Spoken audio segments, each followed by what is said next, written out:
In this video, we'll review how the glossary on your website is managed. The glossary provides a page of finance terms and definitions, and it's an essential component of your website. A reminder, if you're not watching this video in BLearn, it could be out of date. BLearn in Yabba or on our website should be referenced for the most up-to-date information on this feature. We previously used a glossary built in Elementor, a highly inefficient solution, as updating is clumsy and it requires you to log into your website for any changes. The BM glossary is managed in Yabba, and those terms that you create are optionally available as a glossary item or as an in-page term with a tooltip.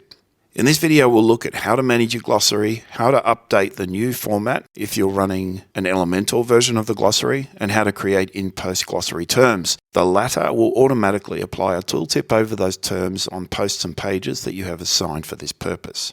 We'll log into the glossary page here listed under Resources in the WordPress admin dashboard.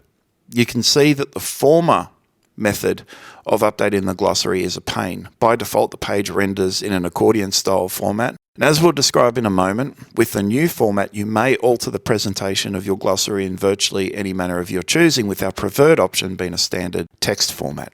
So we're going to go ahead and delete the glossary from this page. We'll now search for shortcode in the Elementor menu, drag that block onto our page and type in BM_glossary in square brackets. When I apply this in Elementor, I'll get nothing returned. This is because I'm running a Yabba plugin prior to version 0.8.3.11. So I'll magically update the plugin and refresh again. This time we're presented with a message that says glossary unavailable. This message is shown because we haven't defined our glossary in Yabba. So we'll do that now. We're required to create a glossary and style. Creating your initial glossary is easy. In the review panel, you simply import the admin terms into your own library. You can do this at any time. If we refresh the page after an import, you'll see that all those terms are listed in your glossary table. We'll detail what the toggle switches are used for in a moment. The important thing to note here is that the page term glossary items are all switched off, so no glossary terms will be applied to text in your articles just yet. We're also required to create a style for both our full page glossary and shortly, a style for the text that is used for our in-post glossary terms. First, we'll create a style for our full page glossary. We can return the glossary in an accordion format or text format. We can style it in any color, and various other options apply. In our case, we'll just use a text format because it looks better, and accordions are rarely required for the purpose of simply showing definition text. Once our glossary and style are created, we'll send both to our website. Because Yabba is a multi-website system, you are required to select your website first, select the applicable style, and send.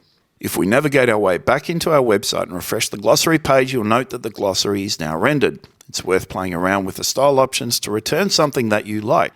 This next example is a basic glossary in an accordion format without any color applied. The in-post glossary will cause a tooltip to show above those terms in your glossary that you would like evaluated at the post or page level. The in-post glossary tooltips are arguably more effective than the glossary page because it returns definitions inline and in real time, negating the need to have to go elsewhere for basic information. Those terms you would like evaluated in your posts should be selected on the glossary panel. Select the page term toggle to the on position for each term you would like to return a tooltip.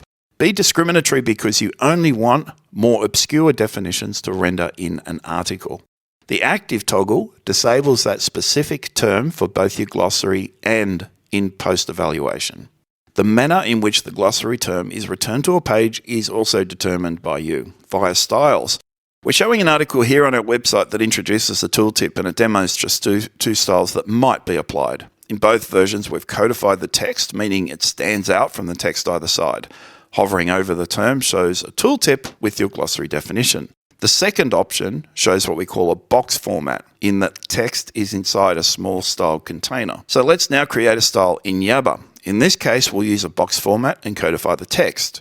When done, we'll update the glossary data on our website. So select your website, standard glossary style once again, and in-post tooltip style, and then click send. The changes take effect immediately. To create a term for either of the features we've introduced, use the glossary panel. Provide a term and definition, and then assign it to the appropriate tool via the review panel. Ensure you send updated data when new terms are created. The new BLearn module will introduce how these terms should be used rather than just how to use the tools. If you have any issues with this module, please submit a ticket or call us at any time. Find also the video on tooltips, a similar but entirely different means of rendering trackable and conditional tooltip data.